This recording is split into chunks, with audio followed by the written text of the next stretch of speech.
Je passe la parole à mon collègue d'Algérie. Madame la Présidente,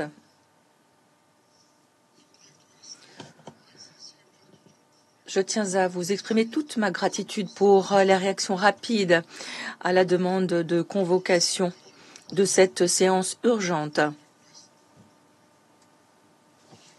L'Algérie,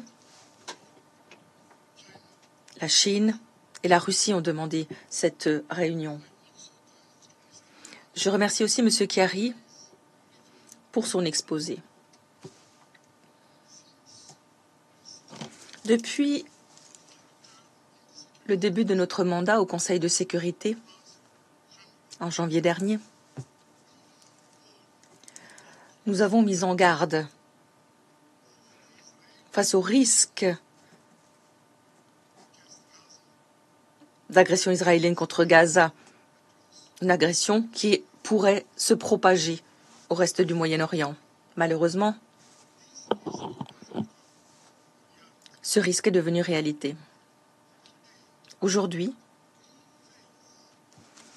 nous sommes confrontés à un conflit régional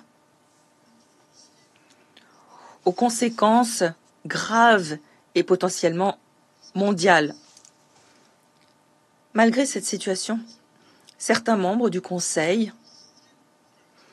restent réticents à l'idée de caractériser cette situation comme une menace pour la paix et la sécurité internationale. Les attaques israéliennes, c'est indéniable, sont une violation de la paix internationale et le Conseil doit agir pour rétablir la paix et la sécurité internationale.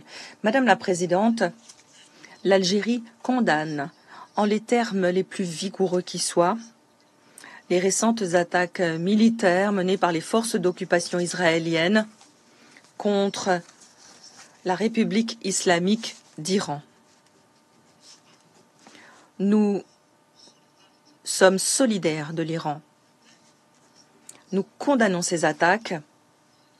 Il s'agit de violation de la souveraineté de l'Iran et d'une violation indéniable de la Charte des Nations Unies et du droit international.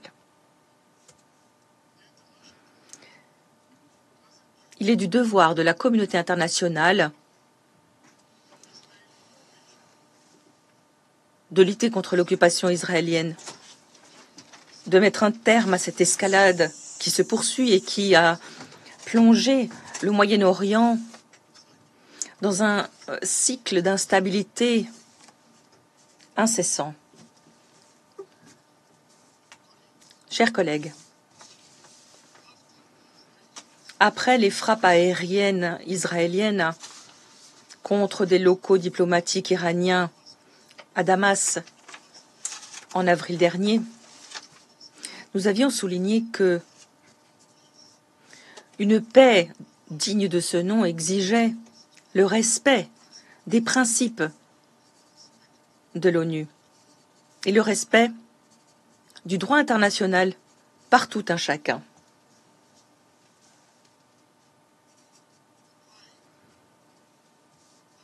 Si l'on applique les 2 poids 2 mesures lorsqu'il s'agit du droit international, notre ordre juridique mondial s'en trouve affaibli. Et cela nuit à la crédibilité de notre Conseil. Aujourd'hui, le message que je porte reste inchangé. Le droit international doit être respecté, sans exception. Sans exception. Nul n'est au-dessus de la loi.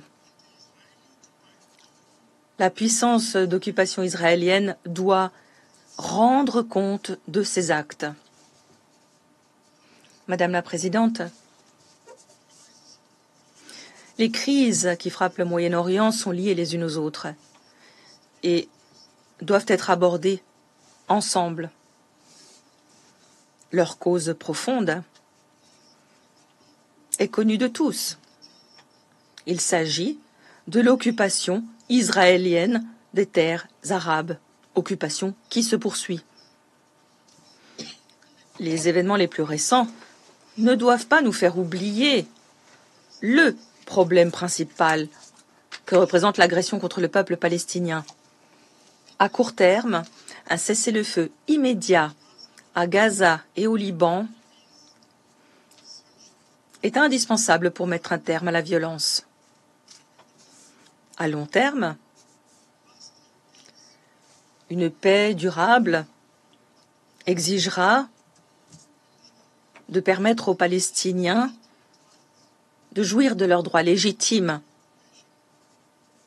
Il faudra que l'occupation par Israël de tous les territoires arabes prenne fin. À cet égard, le Conseil de sécurité doit assumer sa responsabilité.